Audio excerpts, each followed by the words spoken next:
So we are in the new workshop today, and we're going to be just going through and giving this S-Line a bit of a pre-service PDI and check before it goes on sale.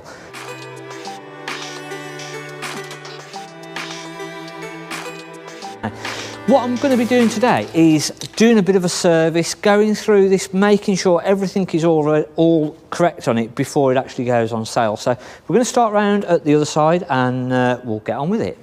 So we've connected our leisure battery up. As I'm going round and doing our locks, I'm just making sure that all of our locks are actually working.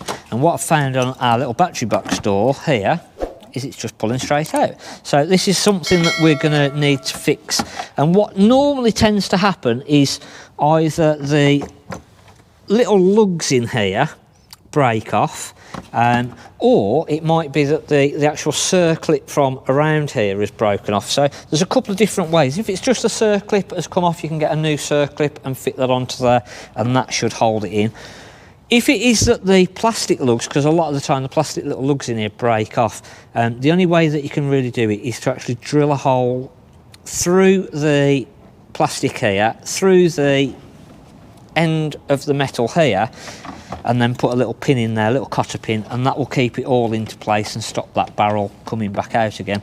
The other thing that I've done is just lubricated that barrel up. So I'll show you on the next one how I've done that. We've got our water pump ready to plug into the Caravan, and I've just noticed that the O-rings are split on the end of the water pump. So again, something that you're going to want to check on your water pump before you plug in. Just make sure that the O-rings aren't split and they're in good condition. So I'm going to put this on our sheet that we need a new O-ring. Bit of Vaseline on there will just make it a lot easier to go in and out. You'll see that it's quite stubborn and stiff to go in. I'll remove that one O-ring at the minute because that's just going to cause us problems. So a little bit of Vaseline and that'll make that a lot easier to go in.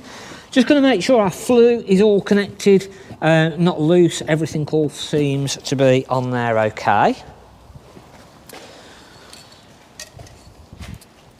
Round into our gas locker box, so we're going to make sure that our bulkhead regulator is fitted correctly. If we put our gas on, that we've got no sound of gas, everything is all connected up properly, and we've got no smell of gas, and we've got no signs of any leaks. Again, we'll do a proper gas check on this, which will go through our little test nipple here. But if you've obviously not got a proper gas checker, then it's just going to be literally putting your gas on and just making sure that you can't hear any hissing or anything like that. If you do smell or hear any gas, what you can do is a little bit of fairy liquid in some water, and you can brush it onto all of the joints, and that should indicate where the actual leak is coming from. We're going to make sure all of our gas bottles are securely strapped in, so they're not going to go anywhere. And then on our locks again, we're going to put the key half in. This is D block oil, but it's very similar to WD. We're just going to spray each of the locks, and then we're going to make sure that they are locking up and doing as they should do. So again, they're all good. The other thing that we want to do is just make sure all of our handles, all of our windows feel nice and secure, and then all of our handbrake looks okay. Again, we can give that a little bit of a lubricate. Our jockey wheel will give it a bit of a lubricate. So this is just little pre-checks that we're going to be doing. Obviously, we don't want to get any oil into the area where the tow ball is going to go, because that needs to be completely free. When we hitch this up onto the cart, again, we will pull the handle down, and we'll make sure that it's gripping the actual tow ball correctly. If not, it might be that we need to replace the little pads in here, which we'll be doing a separate video on that at another time. But it's just little areas that we can just go through now, and while we've got the lubrication out, we can just be lubricating everything all up. Again, what we'd normally do is put our front legs down, split the jockey wheel, and then we'll lubricate inside of the actual thread. But again, we'll do that when we do our proper chassis service. All of our little hinges, so we're going to make sure our little plastic hinges are not broken or damaged. Same on our 230 volts, so again, just make sure they're looking all okay. We have got a plug tester that will be checking all of our electrics on there as well. Caravan door, so the actual door itself, again we're going to lubricate the lock up. So just lubricating that. Again, we're going to just check all of our locks, make sure that the barrels aren't coming out and that all of our hinges are okay on there. Again, we'll just make sure that the actual cassette is coming out as it should do and it's locking into place. And again, we'll come back to that when we do our full check. We'll end up lubricating this seal up with some silicone spray, so that's another job that we'll put onto the list ready to do. Again, round the back we're just going to check all of our handles.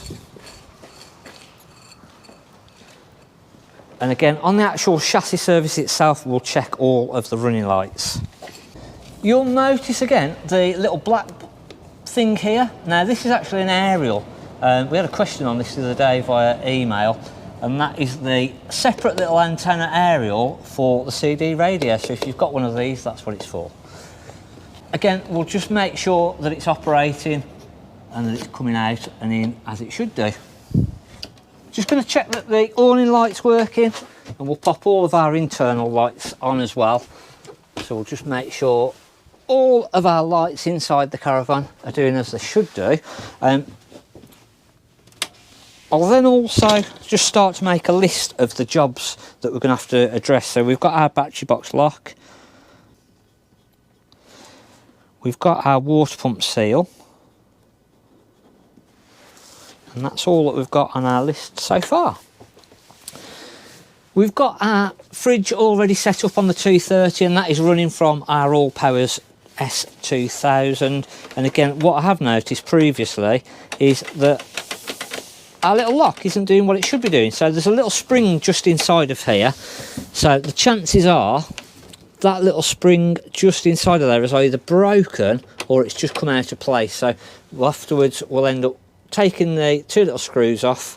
So we'll take our two little screws off and we'll have a look whether that little spring needs replacing or whether it's just come out of place. So again, I'll put that onto our list now. The other thing while we're by the fridge, we'll just check our little hinges underneath are correct. And again, we'll just make sure that our fridge components,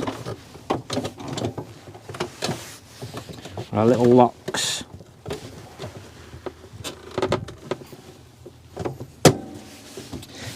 our little shelf clips are working correctly. Yeah, they're all good.